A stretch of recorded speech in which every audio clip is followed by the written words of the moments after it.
Bienvenidos al curso de jardinería y paisajismo online, clase número 4.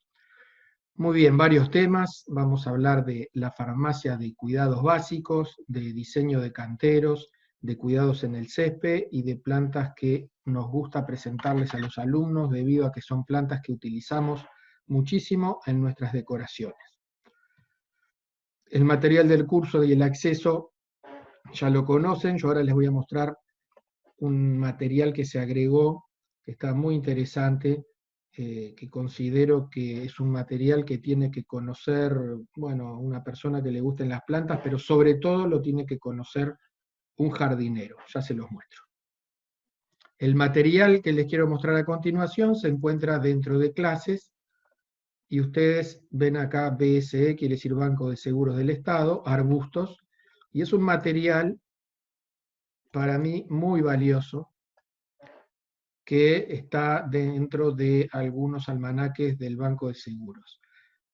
Yo les recomiendo que esto lo localicen, lo impriman, o si no encuentren los almanaques, que les recuerdo que estos almanaques están todos en internet, ¿no? O si no, los pueden conseguir en Mercado Libre o en las ferias. Cuidado que este material no está en todos los almanaques. Entonces, son plantas que se encuentran en los jardines uruguayos desde años y que fueron catalogadas aquí y dibujadas por un gran arquitecto dibujante, Pedro Craco. Entonces ustedes tienen la planta, su nombre, tienen cómo cambia durante el tiempo, los meses, la fenología se llama eso, el tamaño con respecto al ser humano, si es caduca o no es caduca, si florece o no florece, si va al sol o a la sombra, cómo se reproduce. Entonces, un material de gran calidad al cual yo le puse un círculo en amarillo, que son las plantas que pretendo que un jardinero conozca. Un jardinero debe conocer esos nombres y debe conocer cómo se comporta esa planta. Si quieren aprendérselos todos, está bárbaro, porque van a conocer plantas que algunas ya no se usan casi y que hay muy poco en los jardines, ¿no? Pero bueno, todas las que tienen los puntos amarillos considero que son plantas muy conocidas y que están en los jardines uruguayos desde hace años. Entonces no pierdan de vista este material, material de gran calidad, porque además de estar muy bien hecho, habla de las plantas en nuestro país. Muy bien, ahora les voy a mostrar el tema relacionado a los cuidados en el jardín, lo que yo le llamo la farmacia básica de cuidados del jardín. Esta farmacia también la van a tener dentro de las clases, y el objetivo de la farmacia es lograr tener mis espacios verdes lo más sanos posibles con la menor cantidad de productos para curar las plantas, fertilizar, matar yuyos, etc. Afectar lo menos posible el medio ambiente, o sea, no matar, por ejemplo, indiscriminadamente los insectos. Entonces le vamos a dar una farmacia básica que me permite controlar insectos, hongos, babosas, caracoles y hormigas. También alimentar las plantas a través del compost, un medio natural, y o de fertilizantes químicos sintéticos. Entonces, todo acá van a ver que tienen un material que es una guía básica para el Uruguay de cómo cuidar las plantas sin complicarme la vida y tratando de agredir lo menos posible al medio ambiente. Esto va a estar publicado con el material de clase y otros temas como por ejemplo el saber cuidar mi jazmín, qué tengo que hacer para tener un jardín del Cabo lindo, qué tengo que hacer para no tener yuyos. Entonces ahí viene el resumen, también lugares donde pueden comprar los productos que mencionamos. Perfecto. Entonces ya le avisaré cuando el material esté, es un material que se va a ir actualizando a lo largo del curso. Ahora vamos directamente a la clase del día de hoy.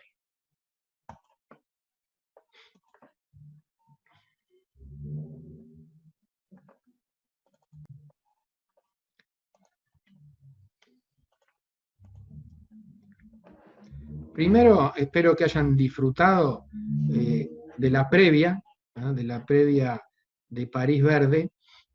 Simplemente les comento que ahí hay una guiñada hacia el Uruguay en el sentido de que muchísimas de las plantas que están fotografiadas en espacios verdes parisinos son plantas que tenemos nosotros en nuestro medio. ¿Ah? Son plantas que están presentes en el Uruguay, por ejemplo, las fotos primeras del Moulin Rouge que tienen macetas gigantescas donde están plantadas abelias y donde está plantada la ligustrina verde y amarilla, plantas archi usadas en los jardines uruguayos, que bueno, uno puede viajar allá al primer mundo y encontrarse con ellas en lugares importantes, lo que demuestra que son plantas nobles. Muy bien, vamos a arrancar con la clase de hoy, que vamos a hablar de diseño de canteros, que vamos a hablar de cuidados en el césped. Entonces, arrancamos con una vista de unos canteros, fotos de unos canteros particulares. Son canteros de la ciudad de Montevideo, en la Rambla, a la altura de Punta Carreta.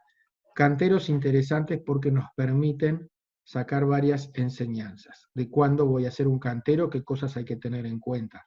Por ejemplo, en este lugar, lo primero es el lugar, es difícil, un lugar de viento y de muchísimo sol.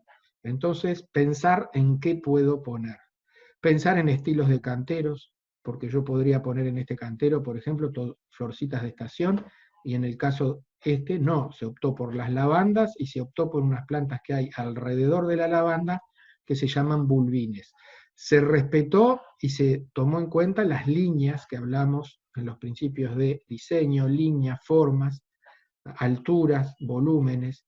Entonces, en este caso, se trabajó con los bulbines en un costado, se agrupó y todo en el medio se trabajó con lavandas. Es un cantero que me va a requerir poco mantenimiento, que me va a pedir una poda de la lavanda y una división cada tanto de los bulbines, pero son plantas que, si yo las trabajo bien, pueden llegar a estar presentes las lavandas 4 años y los bulbines podríamos decir que podrían ser eternos si los vamos dividiendo, renovando, vamos a decir. El contrario de este cantero es este es el cantero tradicional, mismo en la misma zona, ¿no? Es el cantero tradicional de flores de estación que yo las planto y las tengo que tirar a los 6 meses.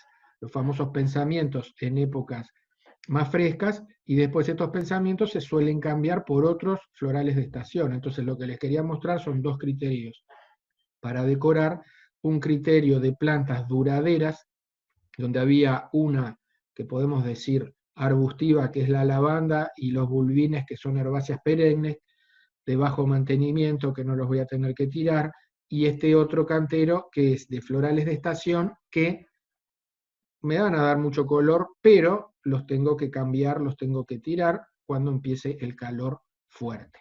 En ambos casos podemos decir de que se respetaron diseños de decoración, principios de diseño, se jugó con líneas, con formas, ¿no? Y acá tienen la vista que se logra de estos canteros disfrutables e interesantes.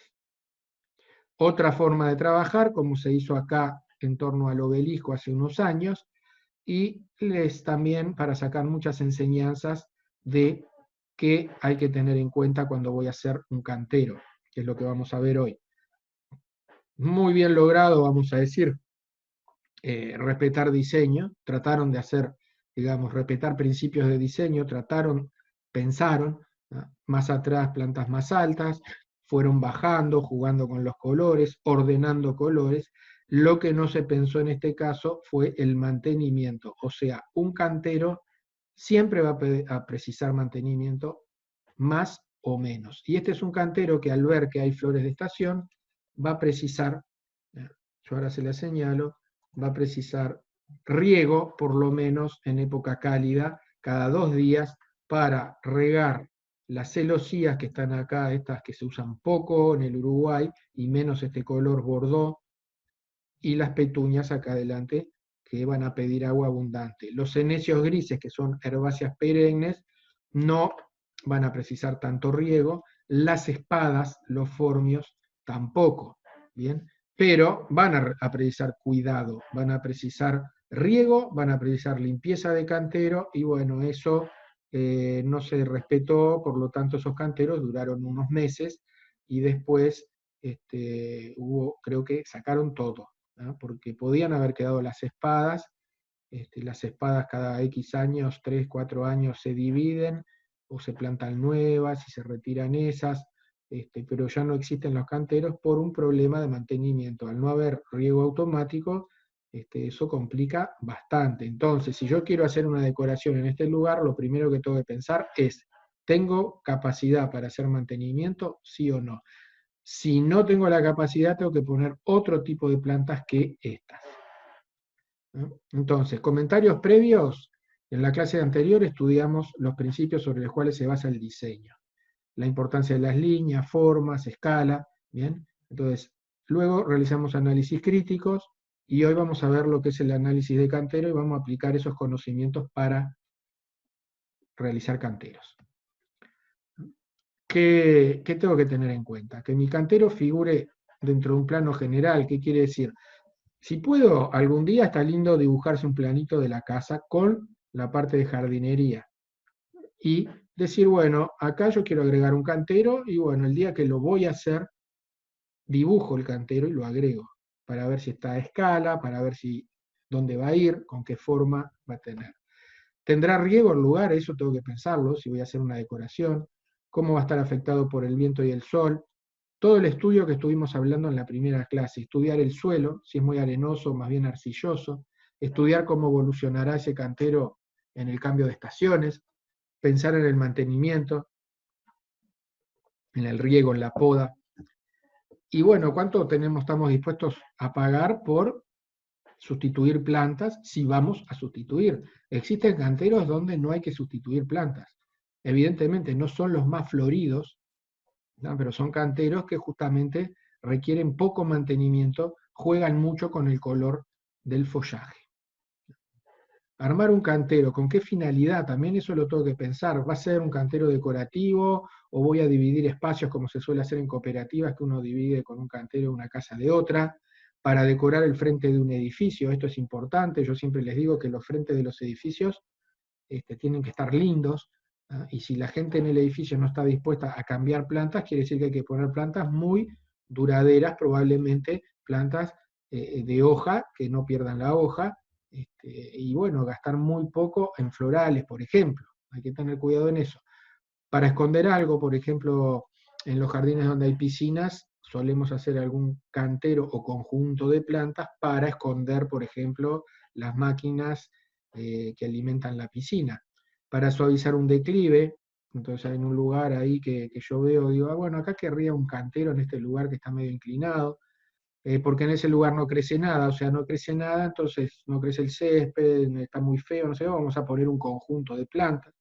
Decorar una avenida de una ciudad, bueno, el caso de Punta Carretas, el caso de ciudades que les mostré europeas, donde quieren que luzca un espacio para la gente que va a pie o que pasa en ómnibus o en auto, y los turistas en particular.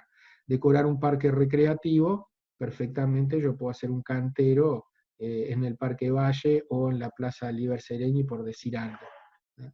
Entonces hay que ver para qué va a estar ese cantero y dónde va a estar, porque bueno, si uno piensa en un espacio público, tiene que ser un cantero con cierta particularidad, que resista, ni que hablar, pocos cuidados, que resista que la gente de golpe le juegue al fútbol al lado, y que no se vayan llevando las plantas. Por ejemplo, si ponemos muchos florales, sabemos que podemos tener algún problema si no hay cuidadores. Armar un cantero, vamos a recordar los principios básicos: línea, forma, repetición, escala, textura, equilibrio. Bueno, todos ellos los hemos hablado y en este cantero están, este cantero que hice hace años, están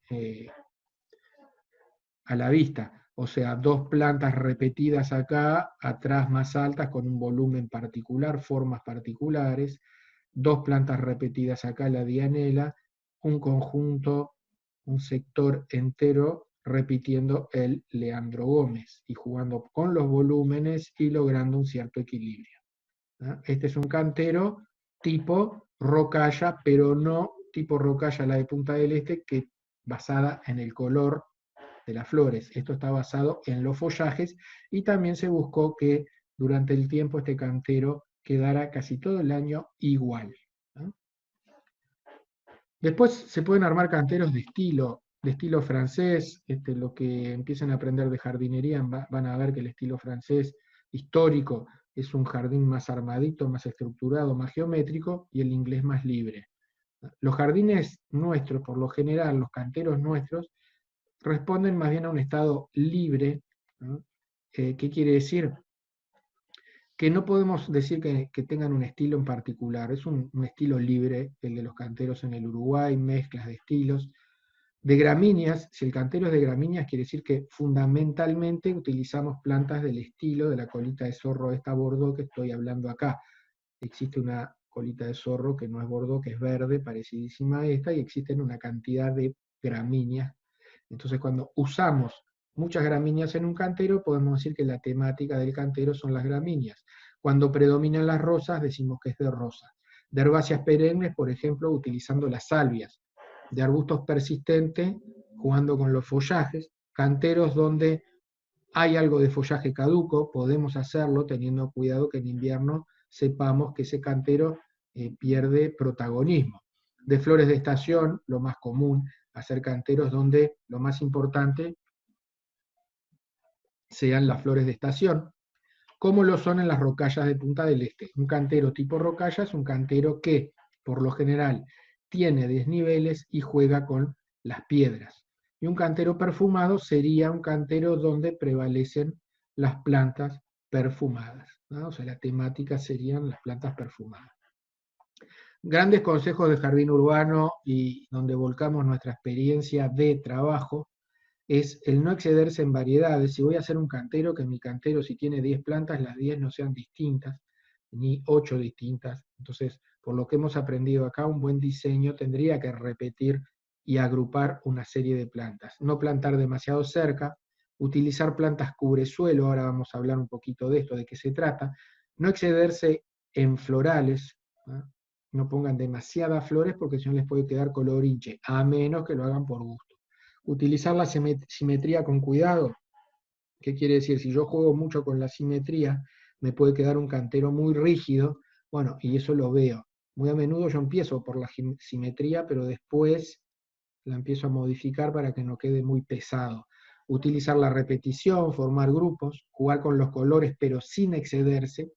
No ahorrar en la calidad de la tierra, esto es fundamental. Uno, cuando hace un cantero, muy a menudo el costo en tierra es importante en relación al costo total, entonces va y pone una tierra media de baja calidad. Bueno, yo recomiendo que trabajen con tierras abonadas, que ahora vamos a hablar. No dejar restos de yuyos o de gramilla al armarlo, no hundir ni levantar demasiado un cantero, ¿eh?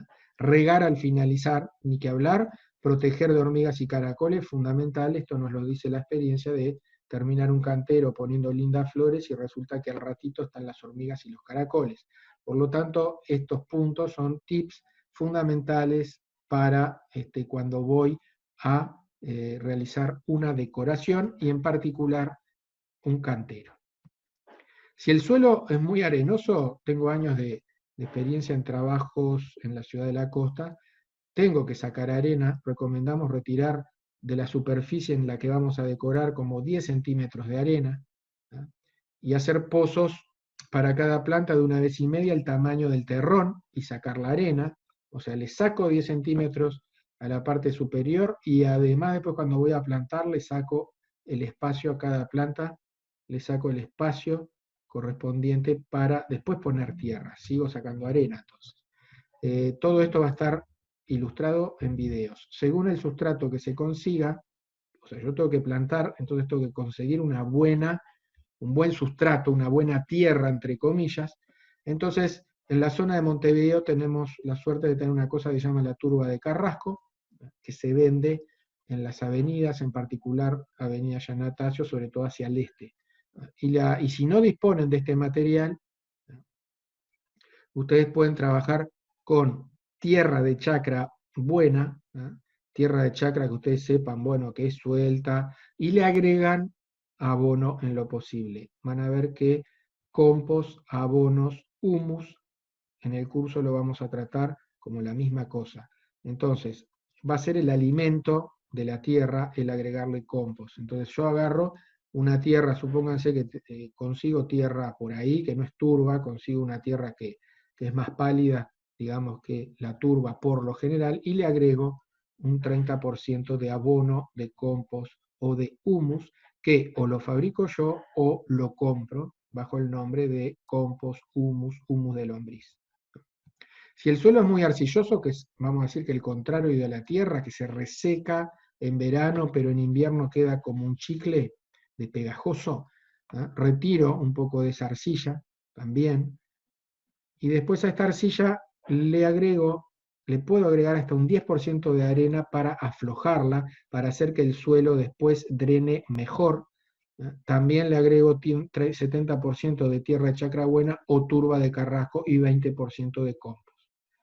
Eso es un poco la idea para mejorar un suelo que se reseca en verano, por ejemplo. Entonces, que les quede en mente que vivimos echando una cosa que se llama compost, abono o humus de lombriz.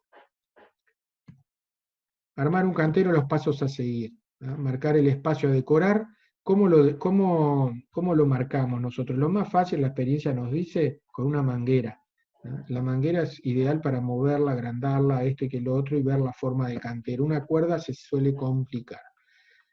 Entonces, marco con la manguera el espacio donde va a ir el cantero, esto lo van a ver en el video, y después que hago, con una pala recta sigo toda la manguera sin cortar la manguera, y voy marcando los panes de césped, y después saco los panes de césped, teniendo mucho cuidado de que no quede una gota de césped, de yuyo, ni de césped en ese cantero. Aflojo la tierra, presento las plantas como van a ir, no rompo las bolsas, hasta cuando estoy convencido de dónde van a ir las plantas, recién ahí saco los envases para plantar.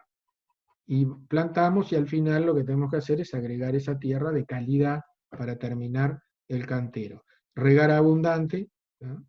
Y volver a agregar tierra si bajó el nivel de la tierra. Y como decíamos hoy, al final del todo, proteger de hormigas y caracoles. Bueno, muy bien. Seguimos. Todas las preguntas, acuérdense que se hicieron en esta clase en otros horarios, las tienen en el material del curso, en la parte que dice chat. Ahí tienen una cantidad de preguntas que realizaron alumnos y que nosotros vamos contestando. Muy bien, ahora seguimos con la clase. Y vamos a hablar de césped. Tema interesante, tema importante en este momento, qué hacer con el césped. Contarles que básicamente en el Uruguay tenemos dos tipos de césped, la gramilla fina y el pasto brasilero de hoja ancha. Son los céspedes que predominan en nuestro país.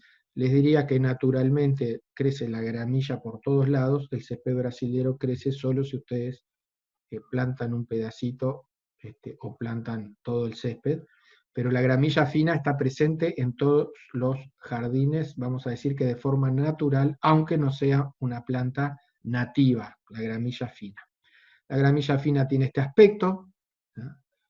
Acuérdense que cuando chicos jugábamos con la patita de gallina y en realidad estábamos jugando con lo que son la flor y la semilla de la gramilla. La semilla de la gramilla, como la están viendo acá, son puntitos chiquititos, ¿no? Y cuando uno siembra esta gramilla, compra unas semillas que son diminutas. ¿Por qué es tan invasora? Porque crece de esta manera con las guías, ¿no? Las guías estas, los rizomas, estolones, que se desarrollan a una rapidez muy grande en las épocas de calor, ¿no? En el Uruguay estamos muy tecnificados, estas imágenes no son de Uruguay, pero tenemos máquinas parecidas a estas. Hay 2 o 3 empresas muy bien equipadas para cortar césped de calidad, o sea, rollos muy bien armados. Y contarles que esta gramilla fue introducida, la gramilla fina estoy hablando, fue introducida en el Uruguay por los ingleses para soportar los taludes de los ferrocarriles, es lo que se dice desde siempre, cuando hacían las vías en altura, para retener la tierra, ponían en los costados la gramilla. Es lógico, lo hemos visto hasta el día de hoy, cuando en la ciudad de la costa han hecho grandes reformas, cuando hacen las cunetas para aguantar el material en torno a las cunetas, hace poquito lo hemos visto poniendo panes de césped todo alrededor. Bien, abundante en los lugares donde no hace mucho frío, amiga de los jardineros y paisajistas, pero enemiga de los que tienen huerta. Se mete en una huerta y hay que andar sacando la mano porque si no invade. Bien, cualquier pedacito que dejemos, si no lo sacamos, brota como la peste, es así que se comporta la gramilla fina. Le encanta el sol, y acuérdense que en la clase que viene vamos a hablar del pasto brasilero, le encanta el sol, no resiste bien en lugares con sombra, y ya cuando le da pocas horas de sol tiende a sufrir mucho más que en los lugares bien soleados, le encanta el agua en verano, y lo importante es que de mayo a octubre se detiene el crecimiento, o sea, ustedes ven que ahora el césped ya no crece más como meses anteriores, y se va a detener hasta el mes de octubre. Por lo tanto, vamos a tener que tener cuidado con lo que vamos a hacer a nivel de mantenimiento. O sea, en estos meses ya no se corta el césped más que cada 15 días o una vez por mes para emparejarlo. Digamos que la altura del corte también es más alta. Tenemos que tener mucho cuidado con no pelar el césped ni con la bordeadora ni con la máquina, porque si no va a demorar mucho en volver a crecer. Una pregunta importante: si se pueden dejar las hojas del otoño sobre el césped. Sí, porque son preciosas, a nosotros nos encanta el diseño, las hojas son hermosas, pero hay un problema importante, que no se pueden dejar que se acumulen como un colchón arriba del césped por muchos días, porque lo terminan ahogando y generando hongos y humedad en exceso. Entonces se juntan las hojas y esas hojas se pueden tirar en una compostera para fabricar compost. Tampoco, que les quede la idea, se fertiliza el césped en estos meses, ¿no? Porque no está creciendo. Yo ahora les voy a dar unos consejos sobre riego. Dijimos que hay que bajar el riego, ¿no? No tiene sentido regar cada 2-3 días el césped ahora o todos los días como se hace en verano. En esta época, según como venga el otoño y el invierno, ni que hablar, en el otoño se baja el riego y en invierno se detiene el riego del jardín por lo general, a menos que haya una sequía prolongada, pero no vamos a aportar gran cosa echando agua, dado que la planta no puede crecer por un tema de falta de calor. Entonces, lo que dijimos del corte está acá descrito: levanten los cortes. Si conviene levantar o no el césped, conviene recoger el césped cortado y compostearlo, eso sería lo ideal.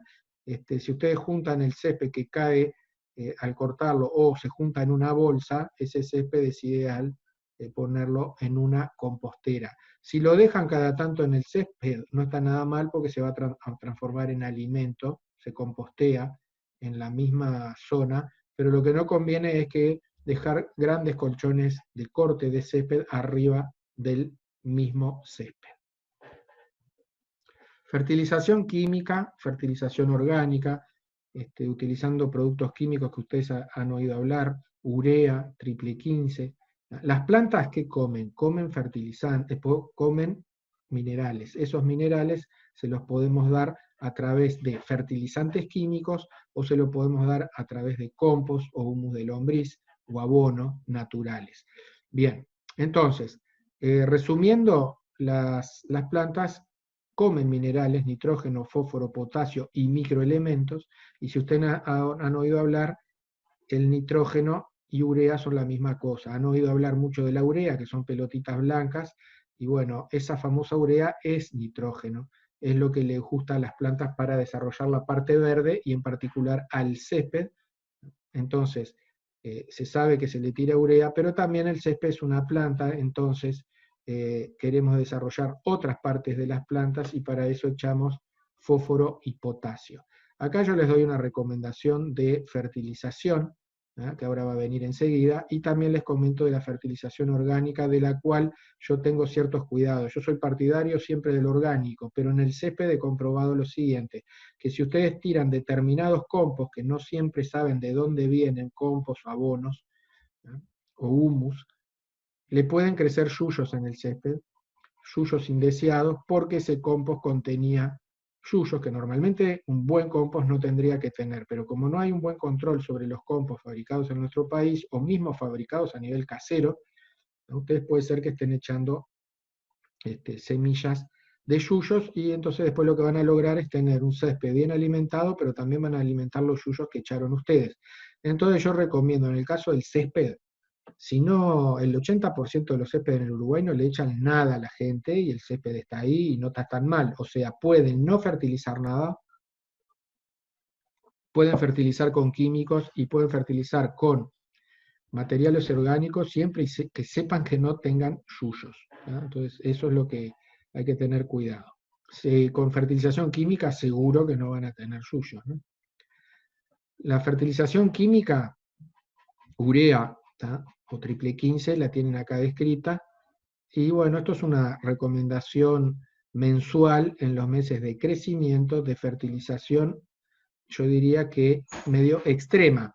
Conviene, no tienen por qué hacer esto, pueden hacer perfectamente mucho menos o como les decía, nada, pero si quieren fertilizar, pueden fertilizar una vez en octubre con urea, después en noviembre con triple 15, alternar los minerales que están agregando al suelo. ¿Bien? Cada, digamos, jardinero y cada agrónomo en particular tiene su receta para fertilizar el césped. Esta es una de ellas. Después, si queremos matar yuyos, bueno, acá hay un tema, yo les hablo de un matayuyo, acuérdense, los matayuyos son todos tóxicos, y en este caso lo que quiero matar son determinados yuyos en el césped que se dicen de hoja ancha. ¿Eh? Son yuyos que uno los visualiza bien, que son de hoja ancha, después tienen algún caso como es el abrojo, que también lo pueden combatir, y este es un producto, el 2,4-D, les digo que se pide de esta manera, ácido acético, bueno, toda una clasificación ahí, herbicida selectivo. Lo más importante es que ustedes pidan un herbicida selectivo, que les podrían dar este u otro, pero que sea selectivo. Quiere decir que si yo lo aplico en el césped, me va a matar yuyos de hoja ancha, pero no me va a afectar el césped. No lo apliquen con el pasto brasilero, que vamos a hablar después de él. En la clase que viene vamos a hablar de cómo se cuida el pasto brasilero. Entonces, acuérdense de este producto, un herbicida selectivo, el 2,4-D, suele estar en todas las agropecuarias, viveros, y acá va la forma de aplicarlo. Muy importante respetar la dosis de 150 centímetros cúbicos en 10 litros, le pueden dar una dosis menor, raro que les digan en algunos lugares una dosis superior. ¿No? Me van a ver en videos cómo se aplica este producto, no lo apliquen días de lluvia, que esté por llover, con vientos, aplíquenlo en periodos de crecimiento del césped, o sea, en épocas donde haga cierto calor, no se suelen pasar ni en otoño ni en invierno. Les comento sobre la siembra, porque era algo que antes se utilizaba. Hoy en día la siembra de césped, de gramilla fina o de pasto brasilero no se hace más a partir de semillas. Existen las semillas de gramilla, pero le han ganado los panes de césped, porque la gran ventaja es que uno coloca el pan de césped y enseguida está caminando, puede utilizar su jardín, que cuando vos sembrás gramilla fina o césped brasilero, tenés que esperar más de un mes para tratar de tener algo donde se pueda pisar, ¿no? Porque hay que preparar el suelo, tirar la semilla, que no llueva y me barra la semilla, que los pájaros no me coman la semilla, estar en una época adecuada, no se puede sembrar en cualquier momento. Entonces, tantos requisitos que al final se optó por utilizar panes de césped, evidentemente más caros, pero mucho más efectivos. Los rollos de césped que se estilan en el Uruguay, yo me fijo mucho cuando voy a colocar césped en la calidad del césped, o sea, que los panes no se me desarmen, que no se me rompan, y eso hay, por suerte, empresas que trabajan bien. Y lo otro que me fijo es que el césped, el rollo de césped no tenga yuyos, que tenga gramilla fina, ¿no? Y listo. Bueno, o el rollo de pasto brasilero que tampoco tenga yuyos. Después les vamos a hablar en la clase que viene del secreto que hace que yo en esta época, en otoño, invierno, comienzo de primavera, sobre todo en invierno voy y de golpe ando paseando por ahí y veo que un parque, sobre todo los cementerios privados, por ejemplo, tienen todo verde, el césped precioso, y yo digo, ¿y por qué yo no? ¿Y por qué mi vecino tampoco? Simplemente porque esos lugares siembran una semilla que se dice semilla de invierno, que se llama ryegrass. El ryegrass, vamos a ver de qué se trata en la clase que viene. Vamos a hablar de nuestras plantas, plantas que vemos en los jardines, ¿no? Y en este caso, la dama de la noche, una gran planta que nos da alegría desde el mes de noviembre, fines de noviembre, hasta actualmente, ¿no? Cuando las noches en otoño no son muy frías, esta planta perfuma el ambiente a 100 metros de distancia, o sea, es un perfume dulce y es un perfume que llega lejos, que bueno, eso es a criterio de cada uno, si le gusta o no le gusta, si le gusta de cerca, si le gusta de lejos o no le gusta de ninguna manera. Es un perfume más discutido que el perfume de el jazmín del Cabo. Es muy raro encontrar a alguien que le diga no me gusta el perfume del jazmín del Cabo, el jazmín de fin de año. eh, es más común encontrar gente que le dice, ah, es muy dulce el de la Dama de la Noche, pero igual es un perfume muy aceptado, la gente le gusta, es una planta subtropical, no le gusta el frío, mucho cuidado la gente que vive en lugares de heladas, porque esta planta en lugares de heladas, si no la ubican en un lugar bien protegido, no quiere decir adentro, no quiere decir adentro de un invernáculo, quiere decir en un lugar protegido de la casa que le dé el sol, pero que no la agarren las heladas. Si no, la planta está en invierno, se suele morir. Puede ir en macetas, pero en macetas muy grandes. Y se poda, típica planta subtropical, se poda después de las heladas, o sea, el invierno la puede llegar a pelar totalmente, ¿no? Dejarla tristonga, le ven los palitos como si fuera caduca, una planta que originalmente en su lugar no es caduca, en nuestro país se transforma medio en caduca, porque el frío la embroma, no es que ya sea así, sino que es un tema del frío, ¿no? Porque hay plantas que realmente son caducas donde estén, en cualquier lugar del mundo son caducas donde pueden vivir, son así, pero esta no, esta en sus lugares originales, menos fríos que el Uruguay, no pierde la hoja, en nuestro país pierde la hoja, es por el frío. Entonces, ¿qué hacemos? Que el invierno la deteriora, ¿verdad? Y al salir del invierno, cuando no hay más heladas, ahí la podamos, ¿no? Bien. Después la cola de caballo, otra cosa, saltamos a una planta totalmente distinta, una herbácea perenne, que sirve para hacer este tipo de cosas y que le damos los tips de lo que no hay que hacer con esta planta, que es una planta muy interesante para la decoración moderna y la decoración minimalista. Minimalista es lo que hoy en día se juega con las formas geométricas, con lo simple, con poco color, con formas. Bueno, eso es minimalista y en este caso es un ejemplo bien clarito de una ventana decorada con esta planta, jugando con formas geométricas, y algo fundamental es que esta planta no puede combinarse con otras en un cantero, o sea, no puedo plantarla en tierra porque invade todo. La puedo plantar, recomiendo, en macetas o en canteros como este, donde está solo ella. Acá está muy bien, tupió todo el cantero y no va a competir con nadie. ¿Ah? Y acá tampoco está agarrada de esas macetas y no va a salir de ahí. Perfecto, lo del medio son los papiros y esta es otra decoración minimalista realizada hace unos años en Parque Valle.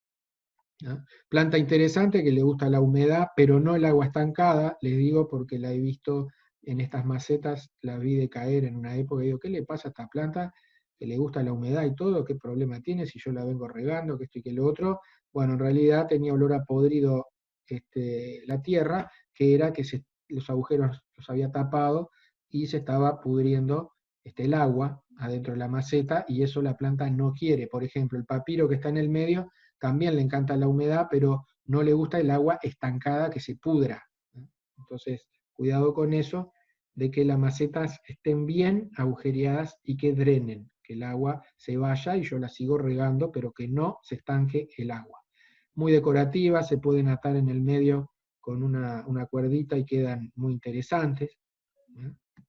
Así que acuérdense de la cola de caballo, en lugares húmedos funciona bien, tolera muchísima cosa, no la sombra total, y el viento la perjudica un poco. Muy invasora, plántenla solo en lugares restringidos, plántenla solo, por ejemplo, en macetas. ¿No? El jazmín del Paraguay, para darle un poco de vida y de perfume a esta clase, preciosa planta, arbusto grande, arbusto que quiere sol, que quiere mucha luz, que puede ir en macetas muy grandes, ¿no? Y que perfuma la primavera, ¿no? Una planta que puedo podar enseguida a salir del invierno, o si no, la puedo podar también en el otoño. No la podo nunca cerca de la floración, muy cerca de la floración, ni evidentemente cuando está por florecer o floreciendo, ¿no? Entonces, se le sacan hijuelos de abajo, de la parte de abajo ella larga hijuelos y con una pala bien afilada es una forma de hacer plantas. La otra es de gajo, pero no es tan fácil hacerlo de gajo, ¿no? Y después los problemas que vemos de no floración de esta planta es por estar en macetas muy chicas o por estar en lugares donde no le da mucha luz ni sol, ¿no? Entonces, cuando está el sol, le encanta que la riegues bastante en verano. Después el mundo de las salvias, mundo fantástico, interesantísimo a nivel de decoración. ¿Por qué? Porque las salvias tienen algo particular, que florecen mucho tiempo y son nobles y fáciles de cultivar y no se mueren de un año para otro. Entonces acá estamos hablando de las salvias azules, ¿ah? que atraen picaflores abundantemente. No tienen por qué ser solo las azules, pero las salvias en general atraen picaflores, ¿no? Y lo importante es que ustedes van a cualquier vivero y se van a encontrar con salvias azules de distinto porte, después le vamos a dar los nombres de ellas y las alturas, ¿no? Y son herbáceas perennes, que quiere decir que no son arbustos, no forman tronco y no mueren. Eso es importantísimo, ¿no? O sea, son plantas que las voy a tener en el jardín acompañando otras plantas y floreciendo mucho. Les gusta el sol y toleran algo de sombra, pero son más bien todas de sol. Paisajísticas quieren decir que sirven para hacer grandes canteros y ocupar grandes volúmenes. Y llenar la vista, quiere decir que yo de lejos formo un cantero con salvias y lo logro visualizar, y eso en paisajismo es importante. Floración espectacular, y una poda fuerte al salir de las heladas hace que la planta se renueve. Fáciles de multiplicar de gajo o de división, según el frío se pelan más o menos, tienen distintas alturas, y bueno, yo les decía que el riego en verano las ayuda bastante a estas salvias y otras que vamos a ver a continuación. La salvia gregui, salvia muy interesante, de follaje rojo, rosado o blanco. O sea, hay tres colores muy interesantes de esta planta que yo la utilizo montones, y es una planta que, lo mismo que las salvias azules, es otra herbácea perenne que se pone fea solo en invierno. Salgo del invierno, la podo y la planta resucita y después florece. Tiene que tener varias horas de sol para florecer muchos meses. Y esta planta es muy tolerante a la sequía. No quiere decir que no la riegue nada. Si yo no la riego nada, es muy probable que no se muera, pero si la riego, va a tener más floración y va a vivir mejor, ¿no? Muy a menudo esta planta la veo que resiste lugares secos, pero al no ser regada no florece mucho. Y a la sombra tampoco florece demasiado. Y en maceta precisan macetas generosas, macetas grandes. Acá picaflores trabajando, ¿no? Y después un detalle de las flores, que realmente son plantas muy interesantes. Salvia gregui, ¿no? Todo lo que les dije está aquí, y quédense con la idea de que le dan vida a los canteros de un jardín. No duden en usarlas, no se usaban mucho hace X años, unos 15, 20 años, forman parte, sí, de las gregui, en particular de los jardines modernos. Está bárbaro acompañar estas salvias de arbustos que no decaigan en invierno, porque las salvias decaen en invierno. Entonces, si yo quiero que mi cantero no quede muy al desnudo en invierno, tengo que acompañar esta planta de arbustos que en invierno sigan lindos. Estoy pensando en plantas que vimos en el curso, Olea texana, estoy pensando en los boj, estoy pensando en Pittosporum, estoy pensando en espadas verdes y blancas, los formios que solemos hablar, o formios marrones, arbustos que en invierno siguen marcando espacios porque no pierden la hoja. Acá una planta muy querida, el bulbine, que estaba en los canteros de Punta Carreta que vimos al principio, alrededor de las lavandas, ¿tá? Y estos bulbines parecen aloes chiquitos, ¿tá?